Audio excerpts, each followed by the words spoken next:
میزبان آقای دکتر نوید محمدزاده هستیم. برنامه ایشون رو در شبکه تلویزیونی ایران فردا دیده اید. برنامه پربیننده و بسیار بسیار مفید برای حفظ سلامتی تن و جان.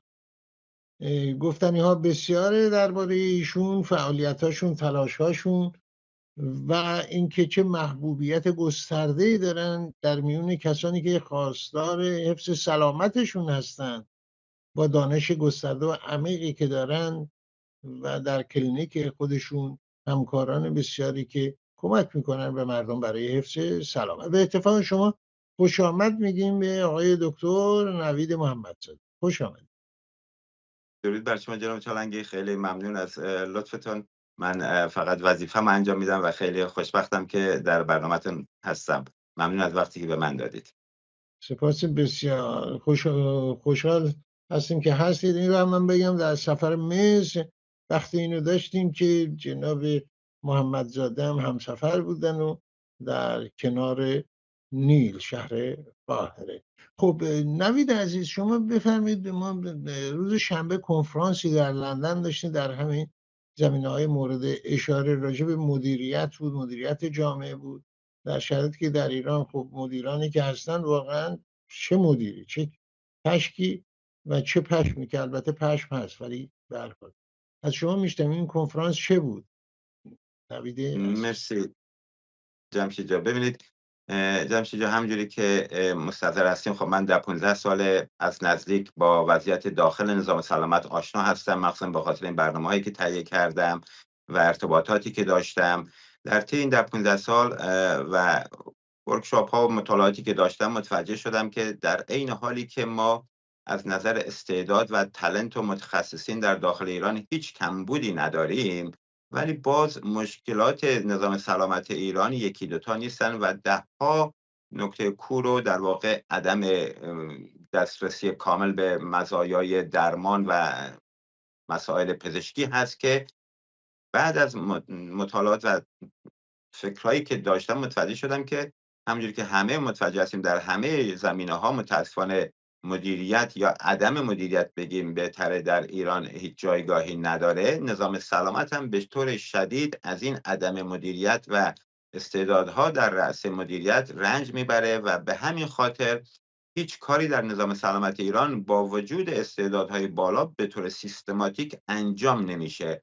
حالا اینو از آموزش اشتباه بگیریم که 30-40 واحد قرآن و تاریخ اسلام و نحوه دفن خمینی و این مسائل رو یاد میدم، حدود 2-3 ترم وقت دانشجو رو میگیرم، بگذره تا مسائل فساد، مسائل پارتی بازی، سهمیه هایی که میان به رأس امور مدیریتی میرسن، از معاونین درمان دانشگاه ها بگیر تا بیمه ها که همه دچار فساد هستن و همه اینا باعث میشه که بیمار عزیزی که مشکلی داره و درد میکشه و به شدت ناراحته میخواد بره اینو درمان بکنه، سردرگم میشه. یهو میبینید 10 جا براش ام گرفتن، 10 تا آزمایش خون و اکسره و غیره که اگه سیستماتیک بود همه اینا یک جا جمع میشد و بیمار به شیوه خیلی بهتری درمان میشد و نتیجهش میگرفت. به هر حال مسائل در ایران و نظام سلامت ایران زیاده و به همین دلیل بود که من با چند تا از همکاران در سراسر دنیا صحبت کردم و انجمن ملی سلامت رازی رو بنا نهادیم از حدود 1 سال پیش که این انجمن خوشبختانه دچار هیچ حاشیه‌ای نشد و به کار مشغول شدیم از همون روز اول و نهایتاً تصمیم گرفتیم که علیرغم اینکه گروه‌های پزشکی مختلف زیادی هستند به مسائل کمک به بیماران از راه دور خدمات مختلف درمانی میپردازند، ما گفتیم یک گروهی تشکیل بدیم، انجمنی تشکیل بدیم که یک برنامه جامع نظام سلامت ایران در آینده چگونه خواهد بود. در این حکومت که میدونیم اینا نه تغییر میکنن نه اصلاح پذیرن و همون افراد بی سوادی که با سهمیه وارد دانشگاه شدن الان هم در پست بالا نشستن ادامه خواهند داد، ولی از اونجا که استعداد داریم، تالنت داریم، درآمد و منابعش رو داریم، یه برنامه جامع ما داریم روش کار میکنیم با همکاران که اینو بتونیم در آینده طوری برنامه‌ریزی بکنیم که تحویل دولت یا حکومت آینده بدیم و از شواهد علمی و استانداردهای دنیا استفاده کردیم، بومی سازی شده و خوشبختانه کنفرانس خیلی موفقی برگزار کردیم، حدود 5 ساعت طول کشید و ده‌ها سخنران از سراسر دنیا مخصوصا از گروه‌ها و احزاب مختلف سیاسی دعوت کردیم، پرزنتیشن‌هاشون رو انجام دادن، من جمله انجمن ملی سلامت رازی که اون برنامه جامع رو برای بینندگان ارائه دادیم و همچنین از پروژه شکوفایی هم نماینده خیلی خوبی داشتیم، پروفسور دکتر مبارز پرستا که ایشون هم داریم هماهنگی میکنیم که این برنامه رو با پروژه شکوفایی یک طوری به هم برسونیم که جداکاری یا موازی کاری در واقع نشه و بتونیم یه خدمتی برای هموطنان داخل ایران داشته باشیم. خب نوید عزیز، من از فرصتی که هم در قاهره داشتم و هم در لندن بسیار استفاده کردم و آموزش‌هایی که شما، من بهره‌مند شدم از آموزش‌هایی که شما داشتین در قاهره. در همون شلوغی ترافیک و اینها نوید واقعا اصرار داشت و بسیار مفید که روزانه یه پیاده روی با هم داشته باشیم، از این ور نیل به اون ور نیل پیاده رفتن، البته از روی پل رفتیم و جای مختلف و بسیار بسیار مفید. تصادف هم نکردیم. جانم؟ و تصادف هم نکردیم خوشبختانه. تصادف هم نکردیم چون بله بسیار پر ترافیک و پر رفت آمد و هم خیلی شهر پر ترافیک است قاهره و بسیار زیبا و دلنشین. به من بفرمایید که تا چه اندازه وقتی میفرمایید که در مدیریت مهم هست، تا چه اندازه واقعا باز یاد همون شعر خونده شده فردوسی میفتم، ز نیرو بود مرد را راستی، ز سستی کژی آید و کاستی. تا چه اندازه روی تصمیم گیری، روی باز شدن ذهن و کمک کردن به اینکه تصمیمات بهتری گرفته بشه مؤثر هست پرورش تن به شیوه علمی که شما انجام میدید؟ مرسی جمشید از اینکه یاد خاطرات نیل و قاهره رو کردیم، واقعا افتخاری بود در کنار شما بودن اون چند روز، هیچ وقت یادم نمیره. من با سرفراز. ببینید بدن خیلی پیچیده است جمشید جان. بدن ما مخصوصا وقتی رابطه مغز و فیزیک رو بررسی میکنی یا همون نوروساینس، ما هر کاری که میکنیم روی مغز تاثیر میذاره و هر کاری هم نمیکنیم باز روی مغز تاثیر میذاره. این نکته جالبشه. برفرض اگه شما این شونتون رو 20 دفعه بالا پایین بیارین، تو مغز یک مپی، در واقع یک قسمتی از مغز این سیف میشه، ضبط میشه و بعداً فردا میخوای این کارو بکنیم مغز بلد اونو. ولی وقتی که به خاطر کارها و فعالیت‌ها ما ساعت‌ها پشت کامپیوتر میشینیم، ورزش نمی‌کنیم، روی ما لم میدیم، روی زمین لم میدن تو ایران، بدن دچار فرسودگی و تخریب میشه و مخصوصاً علاوه بر تکنولوژی که خیلی باعث تخریب بدن میشه علیرغم راحتیایی که به همراه داره، تنبلی ما ایرانیان و عدم آشنایی با مدیریت بدن. ما اگه بخوایم بدن سالمی داشته باشیم، من این بارها گفتم، بایستی اینم کاملا شواهد علمی داره میگه، باید 5 تا فاکتور رو مدیریت بکنیم تا بدن سالم داشته باشیم. یکی دامن حرکتیه که همه مفاصل بتونن همه جهت‌ها خوب حرکت کنن. یکی فلکسیبیلیتیه که منبسط شدن مایچه ها خوب انجام بشه. یکی قدرته، هر بدن یک مقدار قدرت نیاز داره بر مبنای نیازات روزانه. و یکی ثبات چیزی شبیه قدرته ولی قدرت از مایچه ها میاد، ولی ثبات از لیگامنت ها و تاندون ها و غضروف های هر مفصل. و آخری هم استقامت یا استامینو انجورانس ایروبیک اکتیویتی، در واقع پیاده روی که با هم داشتیم و من اصرار میکردم روزی 45 دقیقه حداقل لازمه.